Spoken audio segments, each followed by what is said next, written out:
కొంతమంది అబ్బాయిల అమ్మాయిల కోసం, కొంతమంది అమ్మాయిల అబ్బాయిల కోసం యేసుని విసర్జించిన దౌర్భాగ్యురాళ్ళు ఉన్నారు. పోతారు SKNP అయిపోయి నరకానికి. దేవునికి స్తోత్రం. వివరించను నేను, దేవునికి మహిమ కలుగును గాక. ఎక్కడికి పోతారు? పోతాళ్ళనికి డౌటే లేదు అందులో. యేసయ్యలో మనం ఉన్నంత వరకు రక్షణ గ్యారంటీ.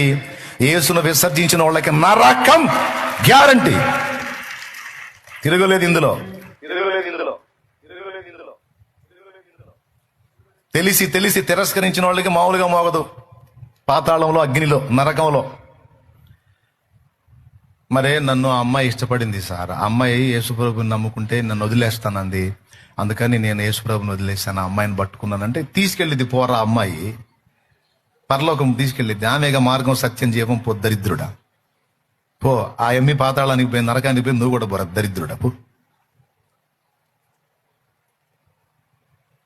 మరే ఆ అబ్బాయి అన్యుడు. ఆ అబ్బాయి యేసుప్రభుని నమ్ముకుంటే నేను లవ్ చేయను అన్నాడు. అందుకని అన్య ఆ అబ్బాయి కోసం నేను యేసుప్రభుని వదిలేశానంటే మంచిదమ్మ. వాడు తీసుకెళ్తాడు. వాడేగా మార్గం. సైతాన్ మోహం దానా వాడే కదా మార్గం. దెయ్యం మోహం దానా పో. తీసుకెళ్తాడు పో, పాతాళాన్ని తీసుకెళ్తాడు పో. పోదు కానీ యేసుప్రభుని వదిలేటువంటి అంత అల్లాటప్ప ఆటలాగుందా? వదిలే. నేనేం బలవంత పెడతా, నేను వదిలు. అయితే మొత్తం ఎంతకాలం ఈ లోకభోగం? ఎంతకాలం అండి?